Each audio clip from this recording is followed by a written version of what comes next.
This is D.S. Yoxheimer, and this is another edition of The Spectre, and I'm unfortunately going to be talking a little bit, once again, about Ben Shapiro. Recently, in a BBC interview, he cut the interview short after a very terse exchange with BBC anchor person, or whatever they call them over there, basically, TV journalist Andrew Neil, who was asking him he was reading off some of his old mean tweets, some of Shapiro's old mean tweets, I'm sure which are many. And since then, in preparation of doing this video, I've been watching more of him. I've watched a little bit of him here and there, and because I don't particularly care for him, I've been watching more of him to kind of get where his political beliefs. And basically, Ben Shapiro is this. He criticizes the character of Donald Trump, but to get back to why he left the BBC interviews, because it was Andrew Neil, that's the guy. He was asking him or questioning him on Georgia's draconian abortion laws, and that's how that went down. He just basically said, I thought BBC was like straight down the middle. Apparently he was leftist, as the leftist media in America, he does that shit. So, I don't know why Ben Shapiro is clearly an attention whore. He goes on all these shows, and this time he had his ass handed to him. I think he has his ass handed to him a lot more. If that was my phone.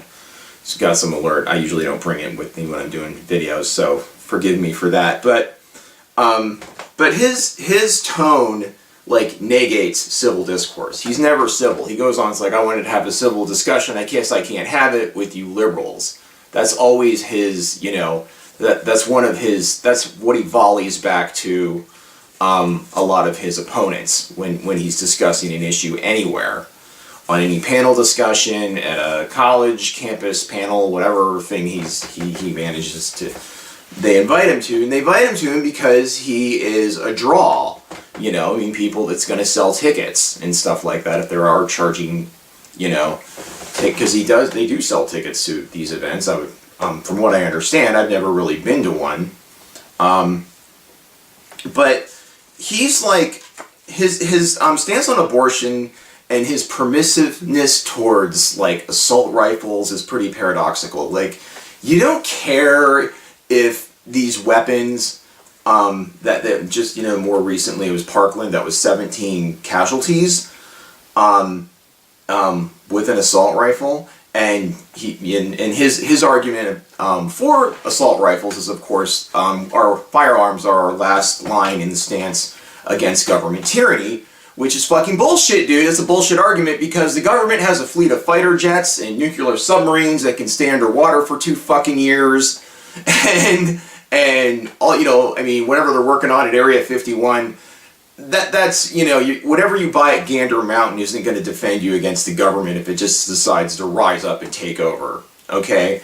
And as far as abortion is concerned, if anyone's talked to a rape victim who's had an abortion, should they be forced to carry their rapist baby to term? I know that's an extreme other side of the argument, but I've personally met and have female friends who have been sexually assaulted and did get pregnant by their rapist. And I don't think in any way, shape, or form they should feel guilty about having a fucking abortion.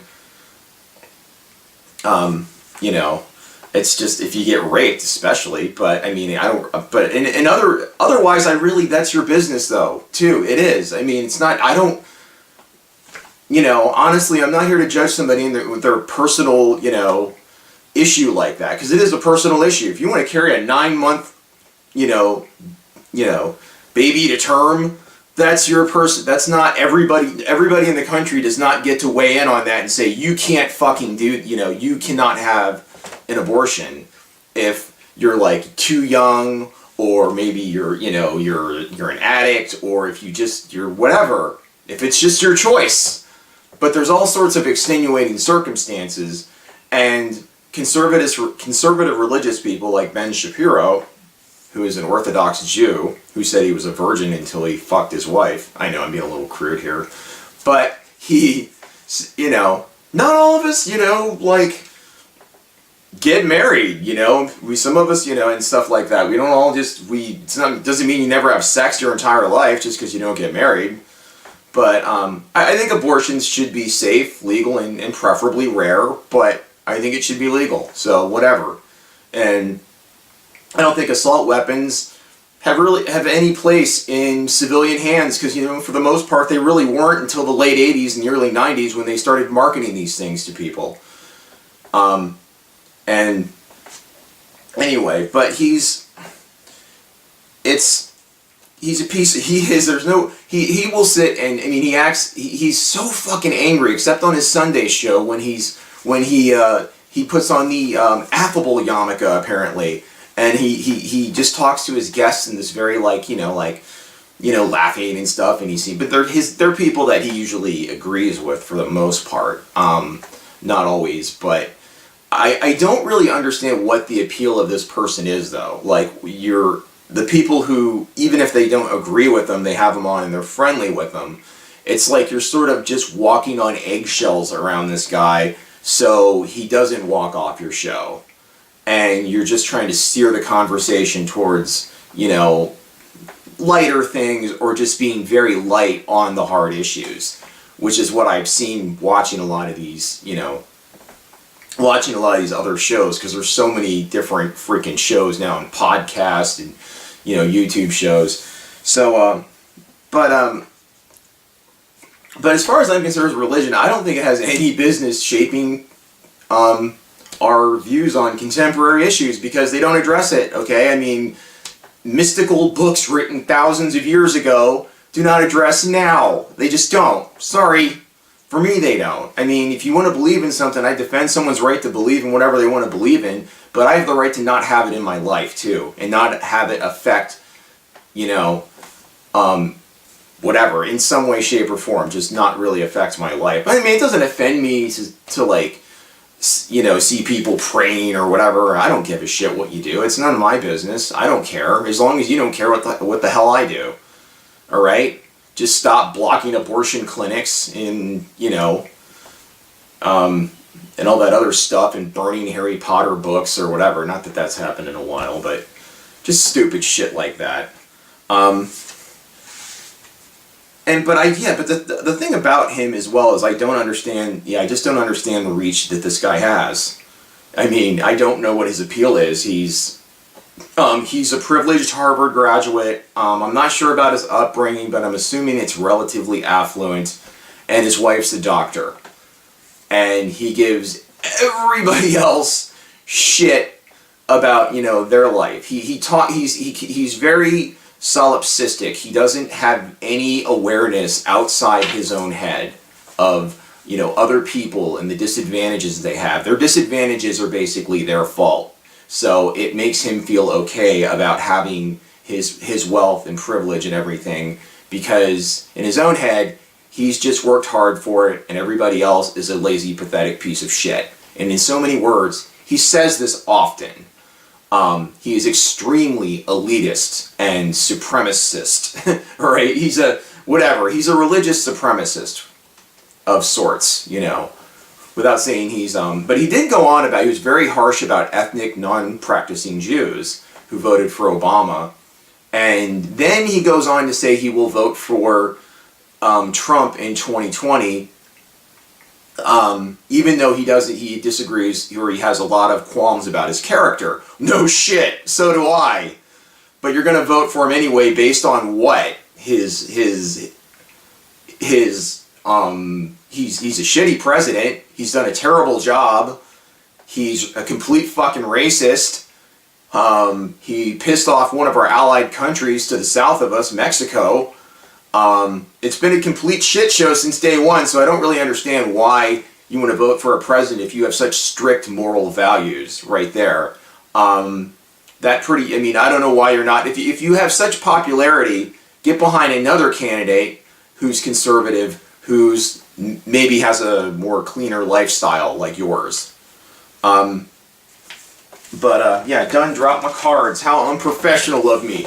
Ben Shapiro would have walked off my show by now. I would never want. seriously, if he wanted to do this show, if he was going to come to Quiggleville, Pennsylvania, for me to do like an interview with him, I wouldn't want to fucking have him here. I'd rather have Screech from Saved by the Bell fucking come here before him. But, and of course, the trans community called him mentally ill, if I didn't already cover that. He doesn't have any expert views in that whatsoever. He has he's not a doctor. He's in no way, shape, or form a neurobiologist or whatever expertise one has to be in to study the transgender phenomenon. None. He is not. He has his opinion on it is null and void as far as I'm concerned. And that's pretty much my views on Ben Shapiro. I think he's a little he's a little young, hot-headed, full of himself, narcissistic bigot, and hopefully he'll burn out like Tommy Loren, because I think she's gone too. And this has been another edition of The Spectre, but I have a little special bonus clip of my new web series that I'm developing called Lieutenant Deuce Rennick of the Los Santos Police Department. That's coming up right now. Enjoy. Take care.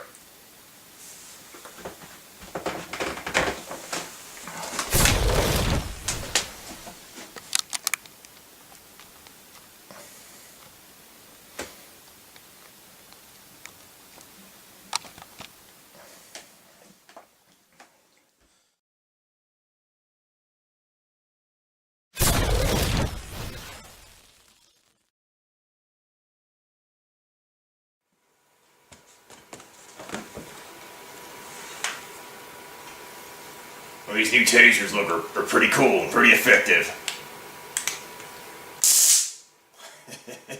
Can't wait to tase the nuts of some scumbag with these babies.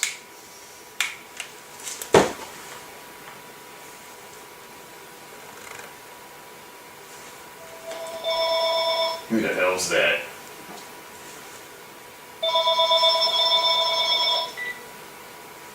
Lieutenant Deuce Rennick of the Los Santos PD. What? You mean they tracked him down? No, don't send backup. They'll just get in the way. I'm off.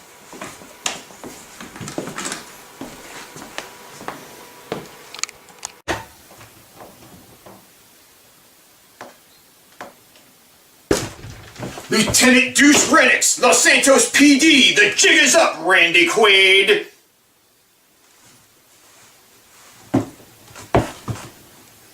Where is he? And where is that crazy wife of his?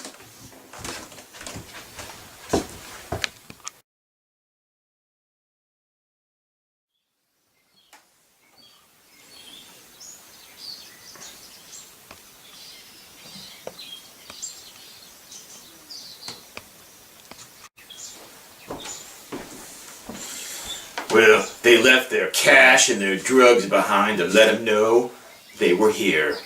Let me know they were here. But you know who's not far behind? Lieutenant Deuce Rennick, Randy Quaid. 'Cause I'm gonna find you up there in Canada somewhere, bitch. And your crazy wife. Yeah.